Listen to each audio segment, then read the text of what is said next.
In this episode, we're going to take a look at a couple comics, and we're going to have another fistful of Joes, so stick around.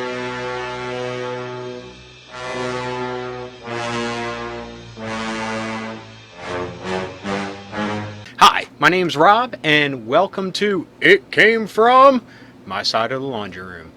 This week, we're going to take a look at a couple comics. I have a lot to choose from, but I picked some from random, and this is a new segment that the name may be a little dated, but I still find it funny. So, what's in the box? What's in the box? Okay, for the first time to do this segment, I thought long and hard, and I went random. I reached into a Longbox, and what I picked up, I said, okay, let's take it. Look at 4 issues of actually a series that, well, a segment of a series I had the full run of. It took me forever to find. And it's the Comico Grendel. Now, this series focused on Christine Spar, who was like the,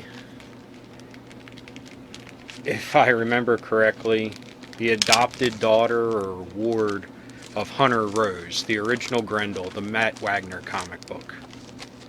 Now, little backstory for me with this comic is, this is one of the very first adult comics that I ever came across, and it was in a grocery store at my aunt's house. And I was out shopping with her one day and just was going through the comics and picked this up and was kind of shocked by what I saw, because it had some nudity. This originally came out in 1986, and it has some of the most beautiful Art Deco-esque art I've ever seen.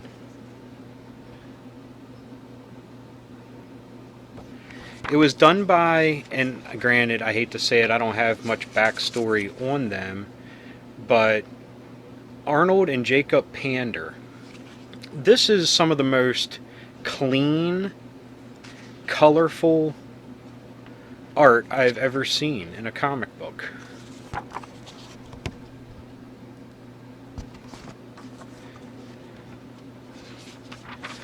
But we see Christine Spar breaking into a museum because in the future, Hunter Rose is seen as a mythological figure almost, and she got his mask and his spear. And I missed this. I don't even know if this is still in comics anymore, but the subscription page. Especially something like this in the first issue where it's like, hey, don't miss out.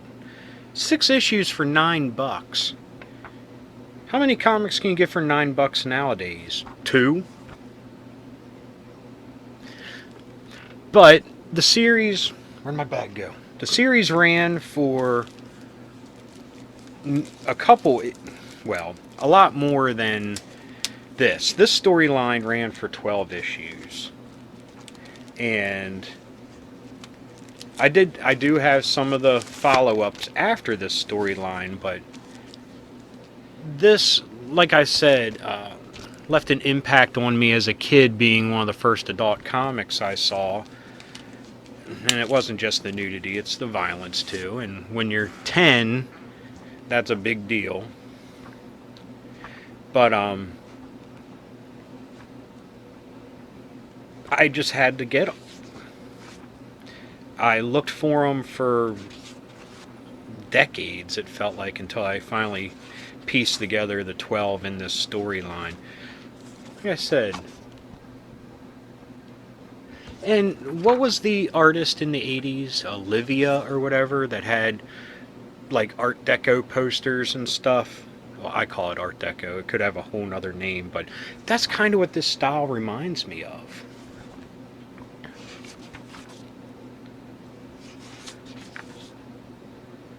Oh boy, look at this. The bad guy collects, oops, sorry about the mic. The bad guy collects eyeballs from his victims.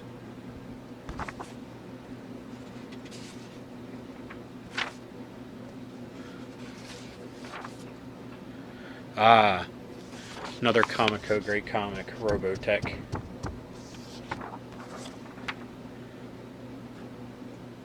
Oh, and another thing. These were wraparound covers. Beautiful, beautiful artwork. But Grendel, and Matt Wagner have, been around for a long time. He is one of the innovators of the indie comic scene. And yep, created and written by Matt Wagner. So he still had a hand in this, but he wasn't providing the art.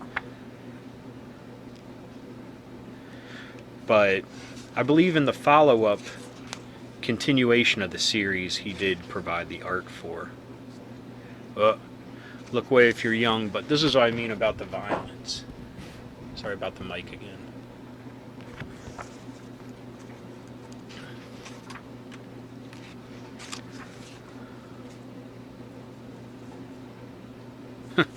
What a tagline. The graphic novel of the 80s. See, even in the 80s, we knew it was a messed up time. And that's what's so awesome about it. But Matt Wagner also was working on Mage at the time, which is also a huge indie series. It's series, that doesn't even sound right. Series like that helped put Hellboy out there, Usagi Yojimbo, Ninja Turtles. These are famous indie comics that have taken on a life of their own. And people like Matt Wagner were the start of that. Look at this. Another thing Comico put out. Johnny Quest comics. You want to talk about awesome? I can't get enough Johnny Quest. But that's for another day. Look at this. Here's the bad guy. Beautiful art. Dynamic word balloons for different characters and different actions.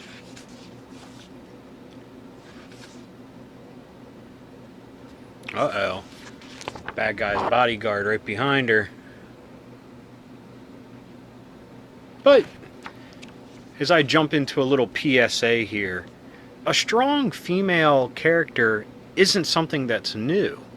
In my world, it's always been there, and it's because of comics like this. She wasn't sexualized. No, she was a strong character that had an agenda to save her son, and she didn't care who got in her way. And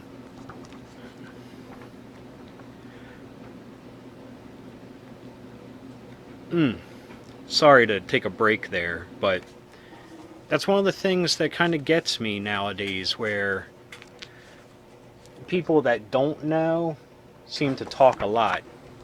You probably can't hear me when I hold this up with the mic in the way. But anyway, the people that don't know comics and stuff only see females in one way in comic books. And yes, a lot of them are sexualized, but independent press, they were handled great, and like they should be. And like I said, this is the stuff I grew up on, so maybe I was more forward thinking, so that's why I shake my head a lot nowadays when people make it an issue. I grew up with Scarlet from G.I. Joe being a big part of my life. And I don't think I could find a better segue than to say, now it's time for a fistful of Joes. Yo, Joe! Okay, here we are again with one of my boxes. So let's reach in and see what we get. Oh, that's right, you shouldn't be looking. Let's see what we got. Let me put the box here to the side. Whew, let's take a look. Hey, first off is one I actually have a file card for, but none of his other gear. Yeah, your friend and mine, Shipwreck. Always loved the character. He was so awesome in the cartoon. Put down the baggie. Bring up the figure. Of course, he's handled as a punchline now with all the hipsters, but this dude was one of the best. Everyone had to have a Shipwreck. Like I said, in the comic, or in the cartoon, he was awesome. In the comic, he was even more awesome, a gruff badass. But honestly, simplistic design, but spoke volumes. I mean, I don't know if it'll be too blurry, but his face, I mean, he just looks like a badass, but he's dressed as a naval corpsman. Unfortunately, I don't have Polly anymore that he came with. Maybe one day I'll find a Polly and put it in a bag with Shipwreck. Okay, now who's next? I don't even know, so let's look. Frostbite.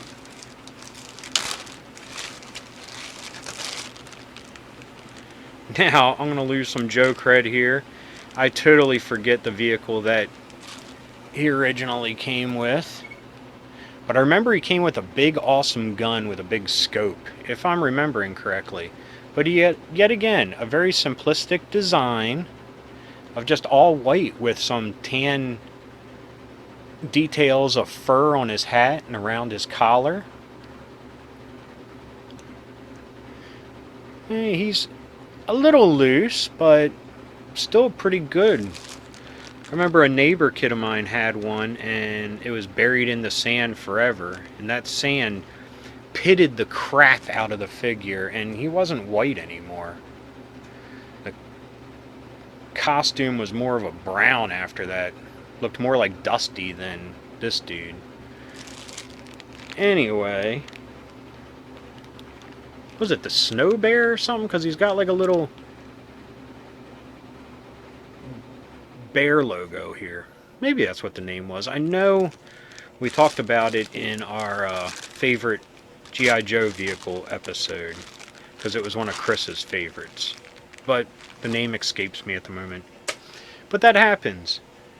It's the middle of the night, and yeah, fueled by coffee. Tend to forget some things. Okay, next Joe on the list. Sneak peek. Now, my sneak peek has his gear.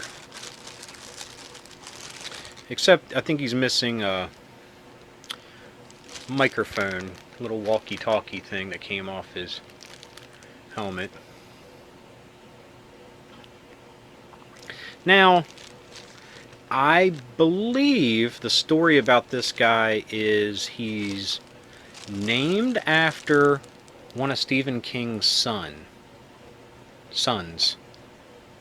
Not Joe Hill, but one of his other sons. And yet again, I feel like a bonehead for not remembering off the top of my head, but that's why I have a ton of source books to look at, so I don't have to remember.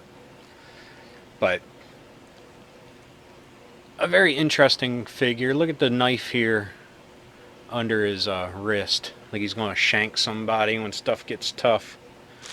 What year is this dude? Ooh, I never noticed that. Broken peg. I don't know what's worse, having a broken peg in the figure or having a broken peg on the vehicle. Because they never broke clean. It would always fracture out a little bit and look miscolored and crappy. That's a shame. I must have bought this guy either flea market or local used toy store. 1987. But here's some of his gear. With a name like Sneak Peek, he was into recon. So he had this huge like periscope thing where he'd look through this little eyepiece here and have this huge vision here. He also came with binoculars and very basic, ooh, and broke, yikes, M16. By this time, a lot of the Joes didn't have realistic weaponry. It was some of it was very big, cartoony looking.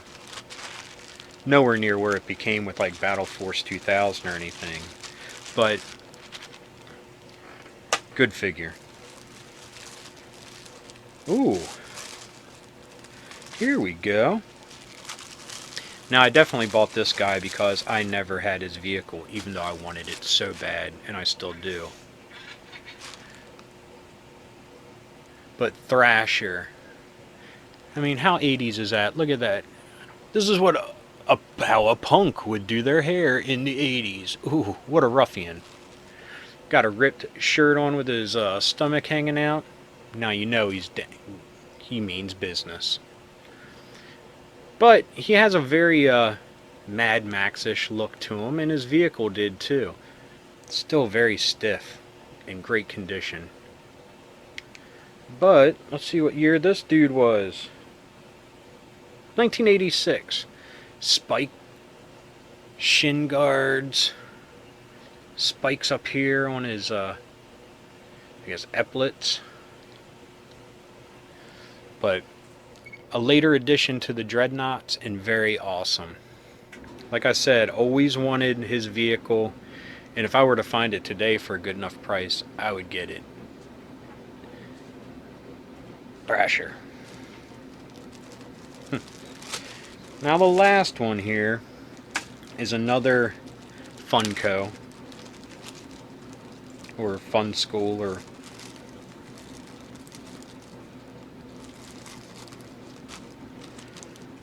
let's get his gear on him.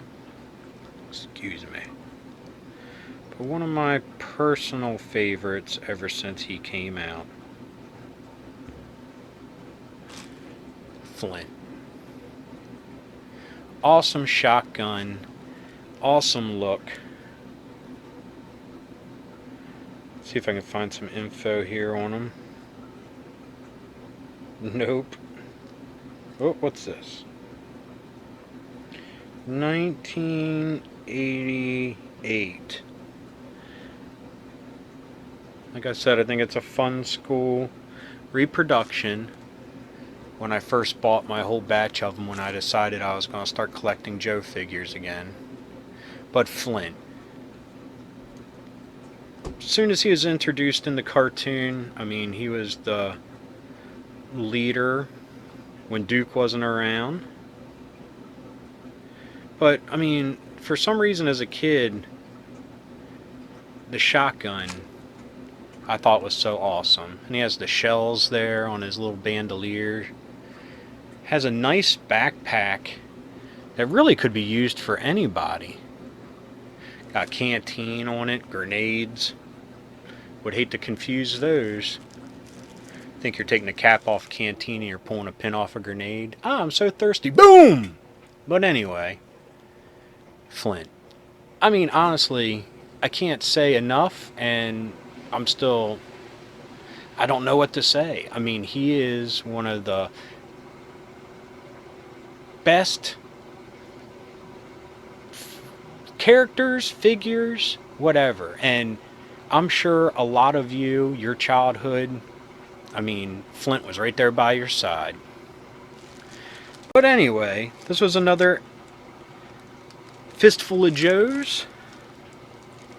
And as I bag up Flint here, thank you for watching. My name is Rob.